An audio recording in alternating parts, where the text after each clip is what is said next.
the Deputy Director for Public Experience of Learning at the University of Michigan Museum of Art. Jim Leija is with us on the MegaCast. Thank you for being our last guest here with us today. You have a big spot, so you have to give us all you got here to end the show. Hey, Jim, how are you? I'm great, thanks. I'm the 11 o'clock number, is what they say in the theater, right? It's the big showstopper. But it looks like, are you working from home or are you in the museum this morning? I am working from home, although I am working remotely, which means I'm actually up north in Oscoda, Michigan. I am looking at beautiful Lake Huron on a beautiful, cool but sunny fall day. And then I'll be back in Ann Arbor next week. So just trying to take advantage of the work from home moment. It has its blessings, doesn't it? But as far as the museum goes, are you guys still closed? I believe you are, right? Well, it's a sort of interesting situation where we are sort of open, which is to say the museum reopened right at the end of August, pretty much exclusively for University of Michigan faculty, students, and staff. And the reason for that is the university is being very diligent about continuing to keep density down on campus during the pandemic. But we've been really happy to reopen. A big part of our role at the university is teaching and learning activities. So we have, dozens, actually hundreds of courses that use the museum's collection every year in everything from engineering to art history to public health. So we have faculty and students in the building every day, which is a great feeling, but we're not quite yet able to welcome back the general public. But if you do hold an M card, you're welcome to come and visit. We'd love to see you again. And we have open gallery drop-in hours now from 9 a.m. to 6 p.m. on Sundays. And as a part of that, we're also in this collaboration with the clerk's office of the city of Ann Arbor and the University of Michigan Stamp School of Art and Design to encourage getting out the vote.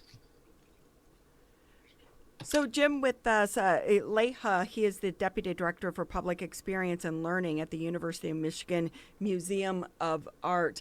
I think a lot of people, when they think of an art museum in the middle of the pandemic, not a top priority list for them to get there and to visit. But for you and your team, what has this been like to navigate? And going forward, when do you think you're going to see business as usual? Well, as a person who's spent most of his career working to creatively bring people together in space and time, it's been a very, it's a really challenging, 6+ months at this point. And, we've made a pretty, I think, pretty successful pivot towards online programming and, thinking through, what we can do as a museum to kind of help people keep going, especially, while folks are, challenged with either working from home or losing a job, having to school their kids at home, all the things that folks are dealing with. So we have been providing lots of online resources, which folks can see at umma.umich.edu, lots of self-guided activities. And now we're starting to branch out into to different kinds of in-person programs. One of the things we have coming up that's related to our election projects is a family art studio, which will be focused on creating your own kind of campaign signs using your personal slogans. And typically those activities are easy to do at home with very limited kind of materials needed, with the idea that everyone's just kind of looking for something fun to do on a Saturday. We're really, like everyone, kind of waiting to see what happens with the pandemic, with the vaccine, with the trends in gathering. We think that the museum is a really important space for people to find, relaxation and restoration on one hand. And then on the other hand, it's a really important space for people to kind of hash out some of the really complex things we're dealing with as a society right now, and especially in our country. And so we see our role as really important and as a helping role. And, we've been I think it's been a period of creativity for us trying to figure out how to do what we do without our building. Jim Leija with us on the Oakland County MegaCast. He's the Deputy Director for Public Experience and Learning at the University of Michigan Museum of Art, joining us today on the Oakland County MegaCast. For those that would still like to engage with the museum, are there further virtual options still available to them beyond some of the classes that are coming up, but to engage with some of the history and some of the art that is available at the physical museum? It's a great question. I mean, first of all, you should know that most of our collection is available for viewing online through the UMA, what's called the UMA Exchange, which is the online collection database. And we've created a number of really interesting, cool kind of virtual tours that folks can do online. I would, check out the website again for ongoing programs. So we are doing a number of online things that anyone can sign on to. And then coming up pretty soon, next week, actually, we are getting ready to install a major outdoor artwork by an artist named Ibrahim Mahama, which will wrap the building in an installation of kind of sewn together burlap bags. And the piece will be really striking and kind of interesting, and is really a kind of comment on global trade and exchange. The artist buys new bags, and then he goes and trades them with merchants for old bags in order to show kind of the wear and tear of what a global marketplace looks like. I think it's going to be just visually kind of an amazing experience. It's all outside, so you don't need to be able to come into the museum to see it. And then later we'll be, in November, we'll be installing another new outdoor work by an artist named Jaume Plensa, which will be a really kind of visually stunning thing to experience, this piece called Behind the Walls. And that's a new public artwork for the museum that we acquired shortly before the pandemic. And it's, again, I've seen the work of this artist before, and some will know him because he is the creator of the fountains in Millennial Park in Chicago that have the digital faces on them that spit water out onto people. It's a very, very popular public artwork in Chicago that lots of people know about. So it's the same artist who's bringing a work to the museum in Ann Arbor. That's so awesome.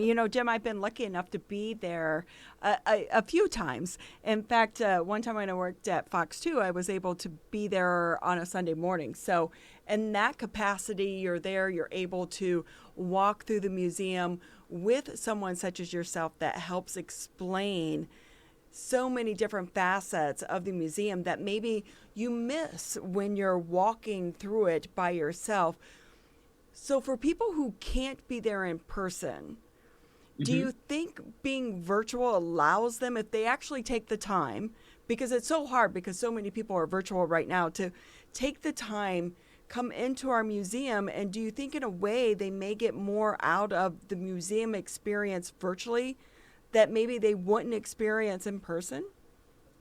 I think it's interesting because there are all kinds of different ways of interacting with the museum, and it's a matter of like who you are as a learner. And some people want a lot of information and some people don't want any at all. And I think for some who really like that deep dive into context, these online resources are really helpful and actually fun and engaging.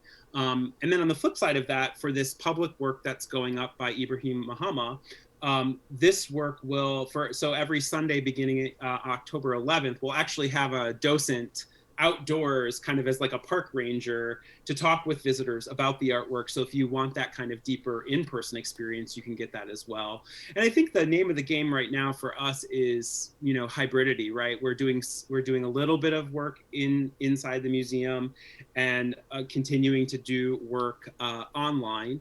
And, one of the things that is happening inside the museum that's kind of terrific is, the recent Proposition 3 in Michigan, which changed some of the voting laws, has allowed us essentially to open up a city clerk's office where you can register to vote, get an absentee ballot, and actually cast your ballot early.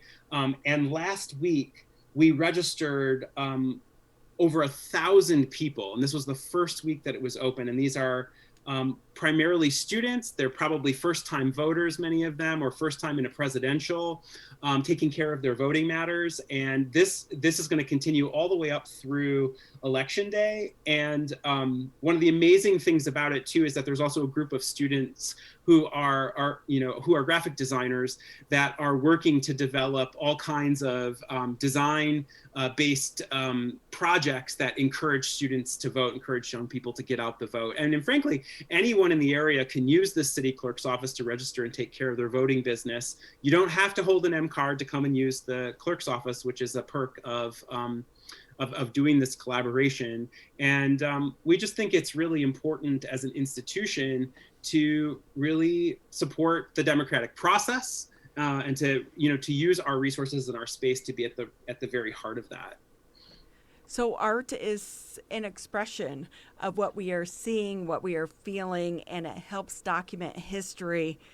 How do you think art is going to document this period that we're living through right now? That's a really very good question. And you have about a minute or two to answer that. Answer it. One thing I know is that the artistic community and artists are under a lot of economic stress right now. And the pandemic has kind of pulled the rug out from underneath them.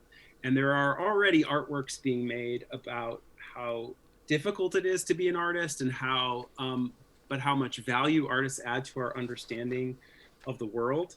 I expect there to be work about the Black Lives Matter movement. We've already seen all kinds of work online in social media that's really supporting the movement for racial justice in our country. That is such a huge concern of artists right now.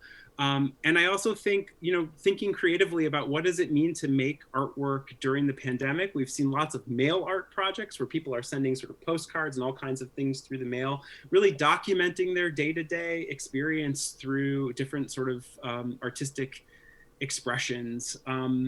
I think we're going to have a record of our time in that way. Maybe we want to forget it though. Right. And we'll see what happens. It's a really open-ended question, but I expect as someone who's both a curator and consumer of this kind of of artistic work that we will be seeing for some years to come, and we're already seeing it, an expression of this time and its specific kinds of challenges and our strategies for coping with it. So that's my prediction. That's what I'm seeing already. And I'm sure we're going to see it, showing up at the museum too. I will say quickly, we only have about a minute left, but I remember being in the museum and reading the old letters that were handwritten, cursive writing back during the Civil War days. And I'm thinking about this new generation where they're not teaching cursive writing. I'm like, but they won't be able to read the letters in the library. I found them fascinating. That's funny. I know. And then the historians are saying print your email because we want to, keep a print record of what happened too. Oh, it's just not the same though. Everyone had such nice handwriting back in the day. Of course.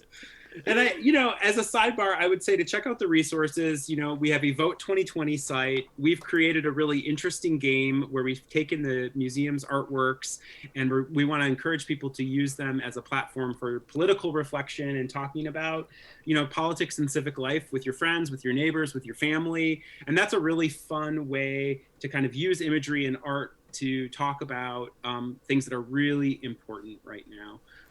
So I hope you'll find that. We call that the dialogue deck. I love that. Jim, thank you so much for your time. We appreciate it. He is the Deputy Director of Public Experience and Learning, University of Michigan Museum of Art.